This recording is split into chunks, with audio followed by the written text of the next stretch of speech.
Hello my dear sweet souls, నేను మీ Virisha Vasantha. Welcome back to our channel home making ideas by Viri. ఈరోజు నేను మన వీడియోలో ఓ మంచి ట్రెడిషనల్ రెసిపీ అయినటువంటి పూర్ణం బూరెలను ఎలా ప్రిపేర్ చేయాలి అన్నది చూపించబోతున్నానండి. ఈ ట్రెడిషనల్ రెసిపీని మనం రెగ్యులర్గా చేస్తూనే ఉంటాము, కానీ ఈ చిన్న చిన్న టిప్స్ని ఫాలో అవుతూ చేసినట్లయితే బిగినర్స్ కూడా చాలా ఈజీగా చేసేయచ్చండి. కాబట్టి మన వీడియోని ఎక్కడా స్కిప్ చేయకుండా ఎండ్ వరకు చూసి మీరు కూడా ఒకసారి ట్రై చేసి మీకు ఎలా కుదిరింది అన్నది తప్పకుండా కామెంట్ చేయండి. అలాగే మన వీడియోస్ని ఇంకా సబ్స్క్రైబ్ చేసుకోకుండా చూస్తున్నట్లయితే సబ్స్క్రైబ్ చేసుకొని నన్ను సపోర్ట్ చేస్తారనుకుంటున్నాను. ఇంకా లేట్ చేయకుండా ప్రాసెస్ని అయితే చూసేద్దాము. పూర్ణం బూరెలను ప్రిపేర్ చేయడానికి ముందుగా బైండింగ్ కోసం పిండిని ప్రిపేర్ చేసుకోవాలి కదా. దానికోసము బియ్యాన్ని అలాగే మినపప్పును నానబెట్టుకుంటున్నాను. నేను ఈ పిండిని మిక్సీ జార్లో ప్రిపేర్ చేయాలనుకుంటున్నాను కాబట్టి వీటిని సపరేట్గా నానబెట్టుకుంటున్నాను. ఒకవేళ మీరు గ్రైండర్లో పిండిని ప్రిపేర్ చేసుకోవాలి అనుకున్నట్లయితే మినపప్పును బియ్యంను కలిపి నానబెట్టుకోవచ్చు. నేను 2 కప్స్ వరకు రైస్ని తీసుకున్నాను కదా, దానికి గాను 1 కప్ వరకు మినపప్పును కూడా ఒక బౌల్లో యాడ్ చేసుకొని నీట్గా క్లీన్ చేసుకున్నాను. ఇలా క్లీన్ చేసుకున్నటువంటి మినపప్పు మునిగేంత వరకు వాటర్ని యాడ్ చేసుకొని నైట్ అంతా బియ్యాన్ని పప్పును సోక్ చేసుకోవాలి. ఇలా సోక్ చేసుకున్నటువంటి బియ్యాన్ని పప్పును విడివిడిగా మనం మిక్సీ జార్లోనికి యాడ్ చేసుకొని పిండిని ప్రిపేర్ చేసుకుందాము.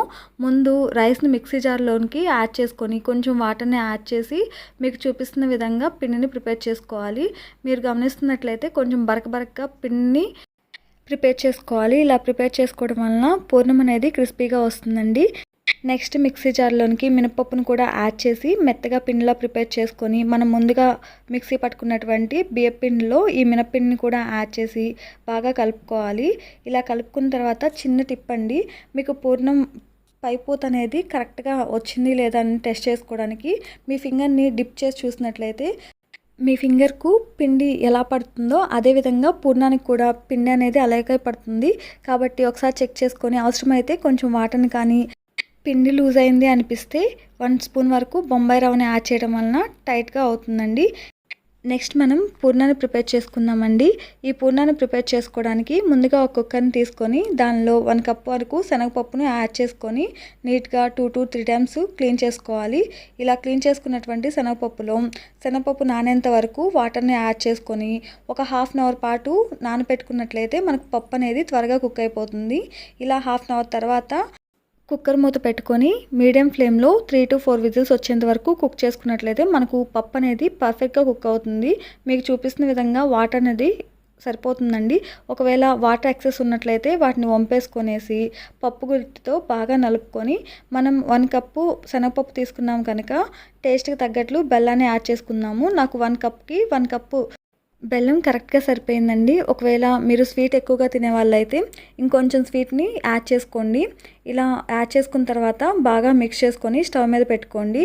ఈ లోపల ఒక మిక్సీ జార్లో కొంచెం ఎండు కొబ్బరిను అలాగే ఇలాచీని యాడ్ చేసుకొని ఫైన్ పౌడర్గా చేసుకొని ఈ మిశ్రమంలో యాడ్ చేసుకోవాలి.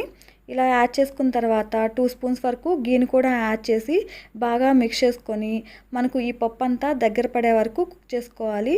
మీకు చూపిస్తున్న విధంగా పప్పు అంతా దగ్గర పడి ఉండకొస్తుంది అన్న టైంలో స్టవ్ని టర్న్ ఆఫ్ చేసుకొని పక్కన పెట్టేసుకుందాము. నెక్స్ట్ మనం ముందుగా పిండిని మిక్సీ పెట్టుకున్నాం కదా, దాన్ని బైండింగ్ కోసం ప్రిపేర్ చేసుకుందామండి. ఇది చప్పగా ఉండకుండా 2 స్పూన్స్ వరకు షుగర్ని టేస్ట్ తగ్గట్లు సాల్ట్ను యాడ్ చేసుకొనేసి బాగా మిక్స్ చేసుకోవాలి. ఇలా మిక్స్ చేసుకోవడం వలన మనకు పూర్ణం అనేది మంచి కలర్ వస్తుంది, అలాగే టేస్టీగా కూడా ఉంటుంది. తర్వాత మనం ప్రిపేర్ చేసుకున్నటువంటి శనగపప్పు మిశ్రమం ఉంది కదా, దాన్ని ఉండలుగా చుట్టుకొనేసి ఒక ప్లేట్లో పెట్టుకుందాము.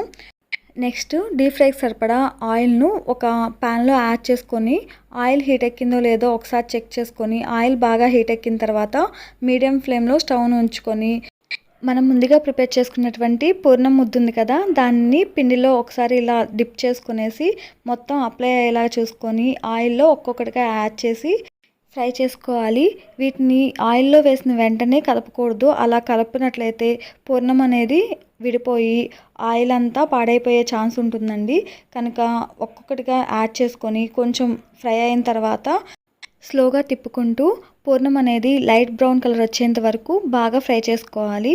ఇలా ఫ్రై చేసుకునేటప్పుడు చాలా జాగ్రత్తగా ఫ్రై చేసుకోండి. ఇంతే ఈజీగా మీరు కూడా ఒకసారి ట్రై చేసి మీకు ఎలా కుదిరింది అన్నది తప్పకుండా నాకు కామెంట్ చేయండి. ఇలాంటి మరెన్నో ట్రెడిషనల్ అండ్ హెల్దీ రెసిపీస్ కోసం మన ఛానల్ తప్పకుండా సబ్స్క్రైబ్ చేసుకొని మీ ఫ్రెండ్స్ అండ్ ఫ్యామిలీకి షేర్ చేసి నన్ను సపోర్ట్ చేస్తారని కోరుకుంటూ thank you for watching our videos and thank you so much for your all the support. మా వీడియోస్ మీకు నచ్చినట్టయితే please like share subscribe to home making ideas by విరి.